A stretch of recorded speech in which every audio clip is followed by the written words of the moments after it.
Good afternoon, everyone. The topic of our group is all about market integration. This is the list of our content about the market integration. So now, let's proceed to our topic. By the way, I am Junaid Bashir, the first reporter of Group 2. Market integration.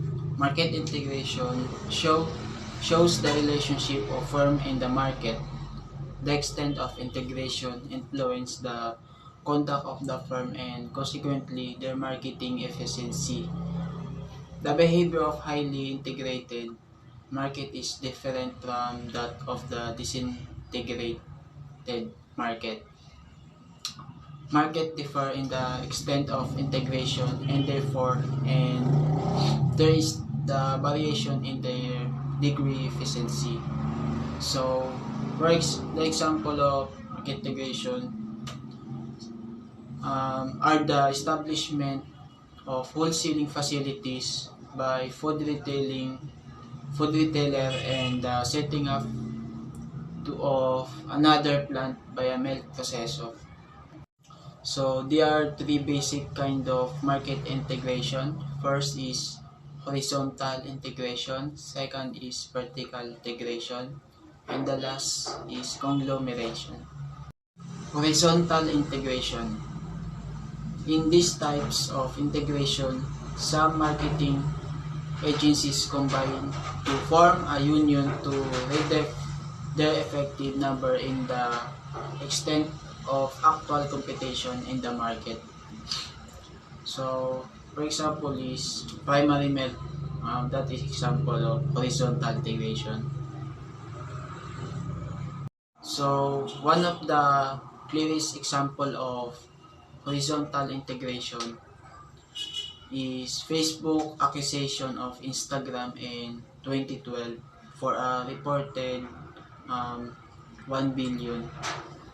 Both Facebook and Instagram operated in the same industry and were in similar production stages in regard to their photo sharing services. Facebook looking to strengthen its position in the social media and social sharing space.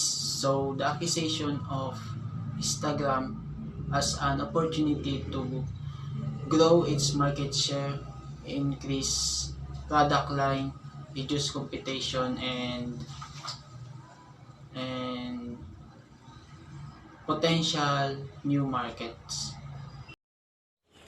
Hi, I am Risled Bati, the next reporter. So for now, we are tackle about the effects of horizontal integration. So first, the attaining economics of scale. So what it is? So, economies of scale are cost and advantages reaped by the companies with production becomes efficient, increasing production and lowering costs.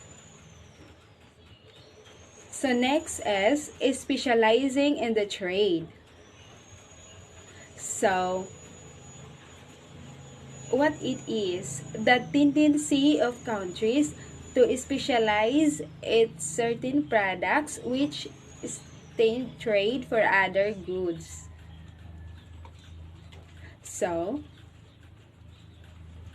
like for example,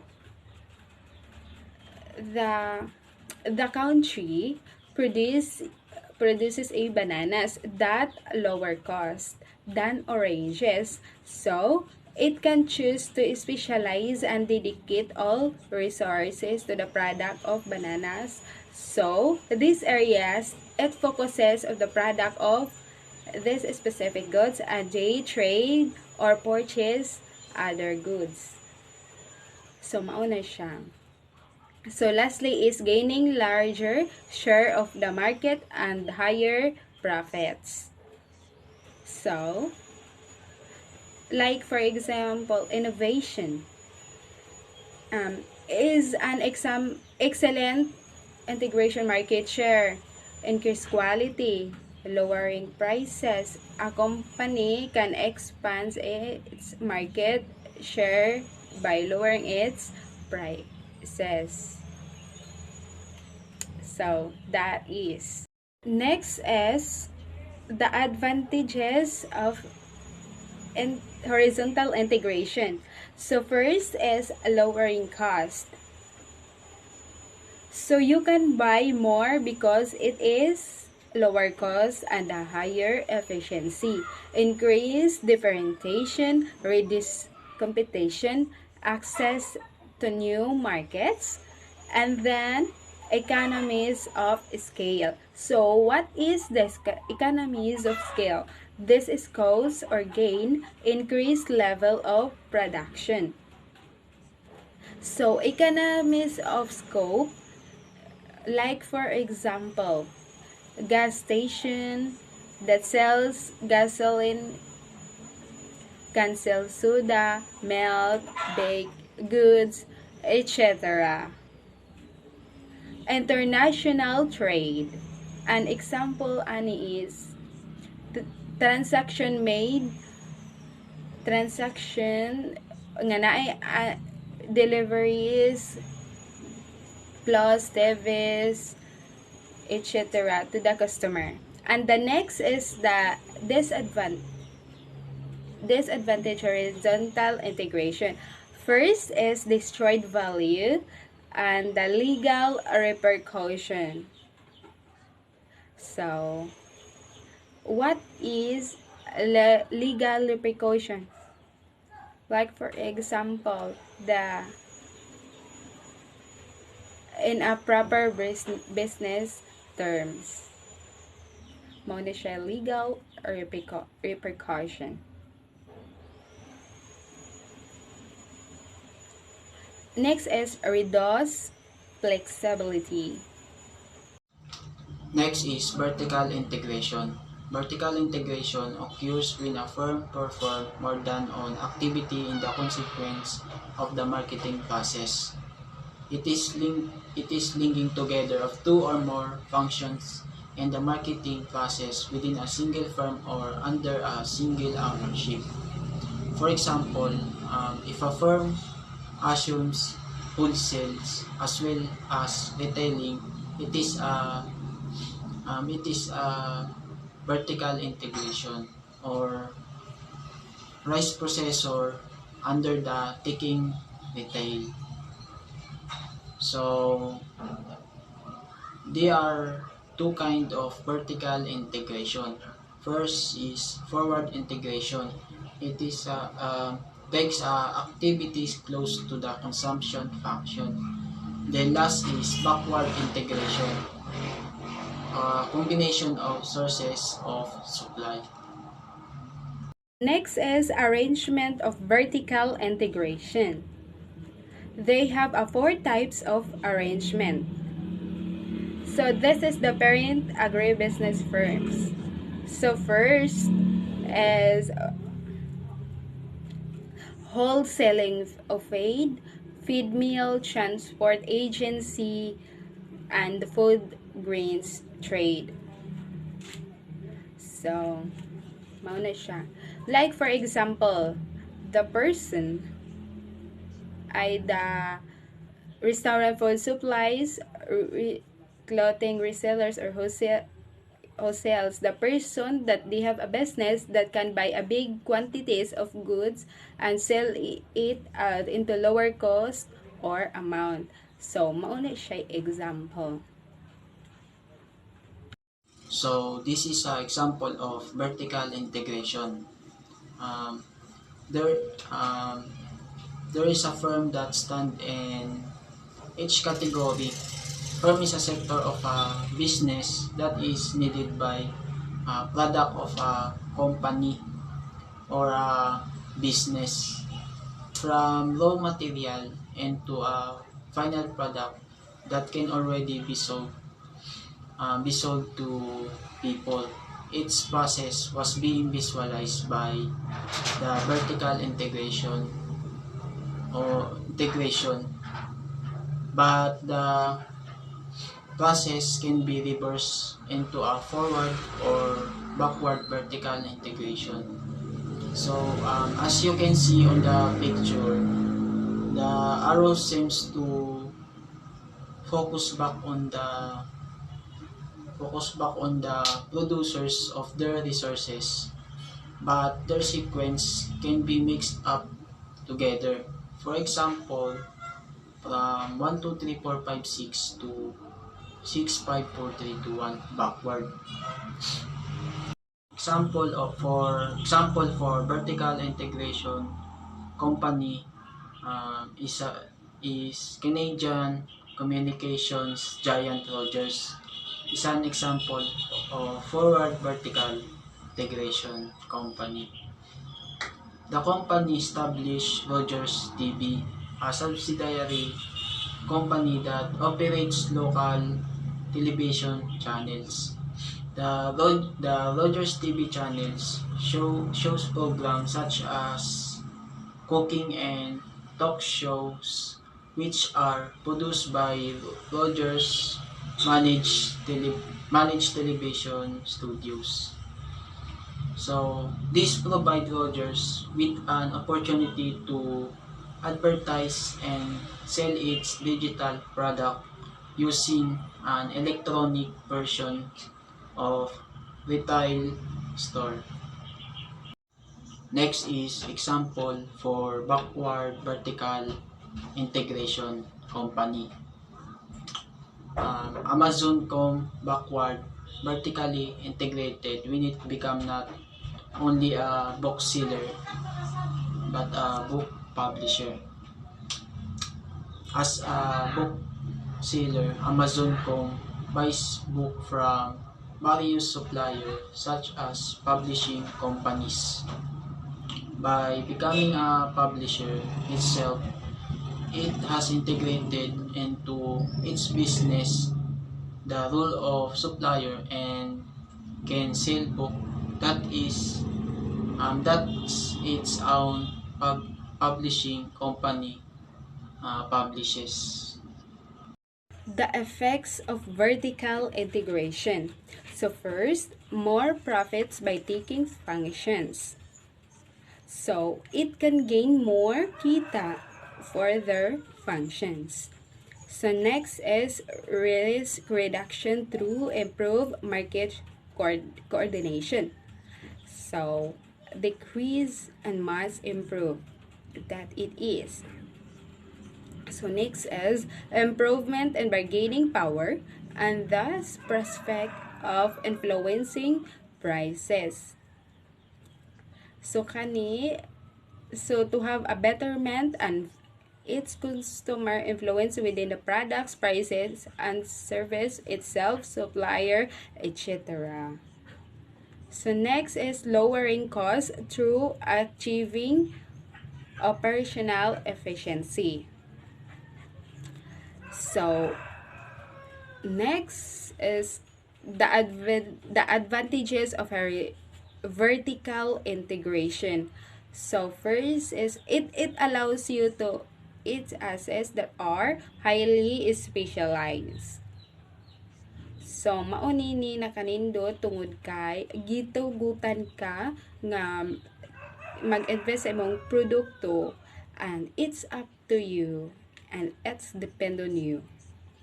Next is it gives over control your businesses. So this is so amazing because you are controlling your business. Whatever you do, it depends on you because you're the owner of your business. So next is it allows a positive differentiation. So it allows to do it positive. So next is it requires lower cost of transaction para mas maraming bumibili. So all of these are the advantages of vertical integration. So next is the disadvantage of vertical integration. It can have capacity balancing and problems. So naay medyo'y mga problema sa pagbalance sa ilang negosyo. So next is it can bring about more difficulties. It can create some barriers to market entry. It can cause confusion within the business. So this is more problems to his or her business to vertical integration. Conglomerate is a group of different business which form one corporate group large parent company. With subsidiary is a several different sectors. Is conglomerate in the vast majority of cases, conglomerates are multinational corporations. Most conglomerates got merged and question they supply diverse goods.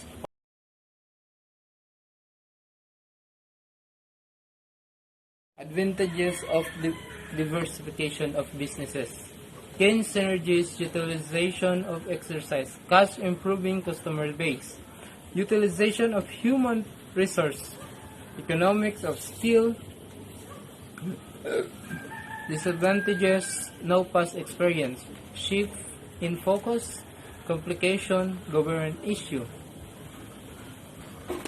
So reason for market integration. Okay, first, to remove transaction cost, foster competition, provide better signals for optimal generation and consumptions decisions, improve security of supply. So, all of this are the reason for market integration that totally understandable that many people can do it easily and provide it, and that's why implemented and market integration, because this is the reason. Okay? So next is the degree of integration. So first, ownership integration.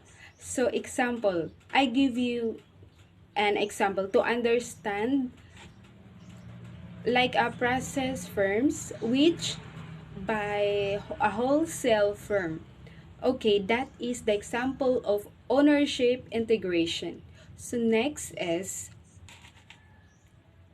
this occurs when all the decision and assets firms are completely. So this one is very understandable. Now when you complete your decision, you can do it easily and make it easily.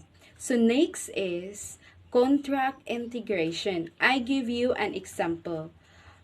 Tie up of a dough mill with Paul's traders and full supplies and Paul grains, so that this is the example of contract integration. So next is this involves an agreement between two or certain decision while each firm retains its separate identity. So that it is. So, next is measurement of market integration. The measurement or assessment of the extent of market integration is the helpful in the formation of appropriate policies for increasing the efficiency of market process. So, this is to help the market or to build up or to develop of the processing of the market. So, number one, integration among firms of market. So, this is the company joining into the other market. So, number two, integration among the especially separated market. To joining the whole eliminate of the market. So that is, so thank you for the listening this lesson. The topic is the market integration.